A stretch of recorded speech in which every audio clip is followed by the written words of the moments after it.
আসসালামু আলাইকুম। আজকে আমরা এসেছি নওগাঁ জেলার উড়সা উপজেলার আম বাগান পরিদর্শনে। আমাদের আজকের কৃষক ইউসুফ ভাইয়ের আম বাগান। উনি 15 বিঘা আম্রপালি চাষ করেছেন। আমরা তারা বাগান পরিদর্শন করব।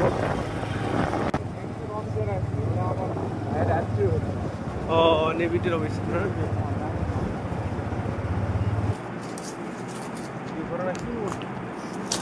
যেখানে গেছিলাম না আম আছে ওখানে।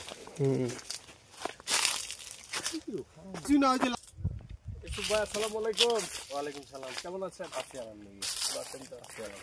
আমরা এসেছি পোরশা থানা, এটা কি বলে, কোন ইউনিয়ন বা কোন গ্রাম? তেতুলিয়া ইউনিয়নে আমাদের ইউসুফ ভাইয়ের এই আমরুপালি উনি 15 বিঘে চাষ করেছে। আমরা সজমিনে এসেছি এবং ইউসুফ ভাইয়ের কাছ থেকে শুনবো তার এই 15 বিঘে আম বাগান সে এক বছরের জন্য। ভাই, এই 15 বিঘা জমি আপনি যে লিজ নিয়েছেন এক কয় বছরের জন্য? এটা 6 বছরের জন্য নিয়েছি। 6 বছরের জন্য? জি। আচ্ছা, 6 বছরে তাতে আপনার খরচা কত পড়ছে? আপনার কত দিতে হয়েছে? আমার প্রতি বছর দেওয়া লাগে 5 লাখ। 5 লাখ টাকা। তার মানে এই 15 বিঘে আমের চাষ করতে গেলে প্রতি বছর তাকে 5 লাখ টাকা দিতে হয়।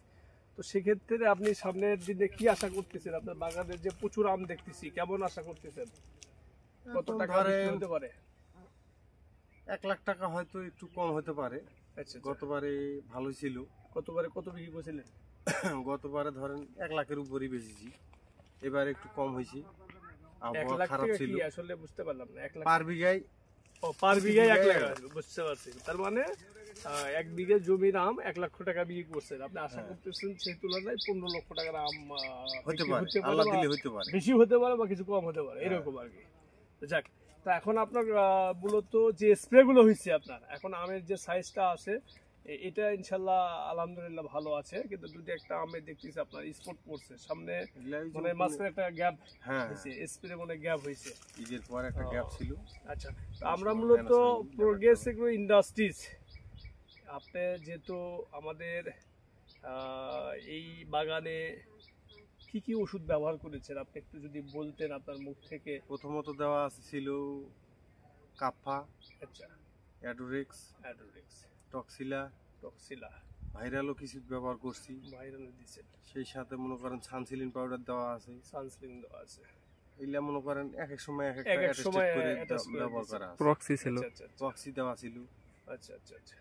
তো এখন ইউসুফ ভাই, আমি যদি মূলত বলতেছি আপনার বাগান পরিচর্যায়, আপনারা যখন আম হারভেস্ট করেন, করার পরেই যখন আপনাদের বাগান পরিচর্যার সময়, তখন কি আপনার মাটিতে আমাদের কোনো শিকড় বর্ধক ব্যবহার করছেন কি? না, এই বাগানটা আমার এবার ওই রকম যত্ন করা হয়নি। সামনে লাস্ট মিনিটে কিনছিলাম বাগানটা। কেনার জন্য ওই মাটির পরিচর্যাটা আমি করতে পারিনি, যা ছিল তাই। আচ্ছা আচ্ছা।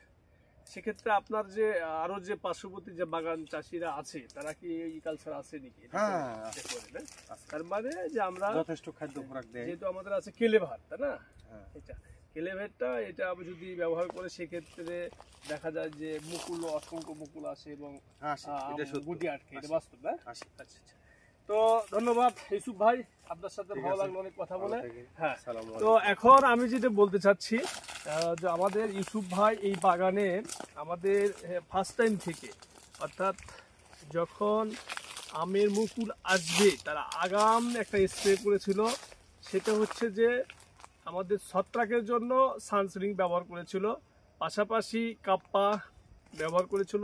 এরপরে পর্যায়ক্রমে আমের গুটি যখন আটকে, যেটা বলে মটর দানা, এই মটর দানার পর থেকে আমাদের এই ইউসুফ ভাই আমাদের প্রোগ্রেসের সে যত্ন সহকারে আপনার অনেক স্প্রে করার পরে আজকে আমরা তার বাগানে সে তার হচ্ছে যে লাভজনক চিন্তা ভাবনা, যদি সে তার সাথে আমরা শেয়ার করলাম, আশা করতেছে উনি পার বিঘায় হয়তো বা 1 লক্ষ টাকা করে আম বিক্রি করতে পারবে। আমরাও আশা করি সে যদি 1 লাখ করে বিক্রি করে, সেই তুলনায় দেখা যাচ্ছে আপনার 15 বিঘায় 15 লক্ষ টাকা। তো আসলে আমরা একটা কথা বলি, সেটি হচ্ছে যে দেখেন যে যে কোনো চাষাবাদ এই বর্তমান সময়ে আপনি আমাদের ইউসুফ ভাই দেখেন, ইউসুফ ভাই 5 লক্ষ টাকায় বছরে বাগান নিয়েছে। এখন এই ইউসুফ ভাইয়ের মতো এই সাপাহার বা এই পোরসাতে অনেক বাগান চাষি আছে, তারা যত্ন নিচ্ছে বাগানের, সঠিক সময় স্প্রে করতেছে, কিন্তু হয়তোবা এই ইউসুফ ভাইয়ের মতো এরকম আমের ফলন হয়তো হয় নাই বা পায় না। এটা আমরা সজমিনে অনেক সময় দেখতেছি। একটা জিনিস মাথায় রাখতে হবে, সেটা হচ্ছে যে 4টে জিনিস যদি একজন কৃষক সে যদি সঠিক সময়, ইউসুফ ভাই তার সর্বোচ্চ চেষ্টা করে এই বাগানে সে পরিচর্যা করেছে, আশা অনুরূপ সে ফল পেয়েছে। আশা করা যায় সামনের দিনে সে ভালো মূল্য পাবে। তো আমাদের প্রোগ্রেস ইন্ডাস্ট্রির পণ্য ব্যবহার করে সে খুবই ভালো মান পেয়েছে। সে সামনের দিনে আমাদের প্রোডাক্ট আরও টাইম অনুযায়ী ব্যবহার করে সে যেন কাঙ্ক্ষিত ফসল পায়, সেটাই তার পরিকল্পনা। এই হচ্ছে আমাদের ইউসুফ ভাইয়ের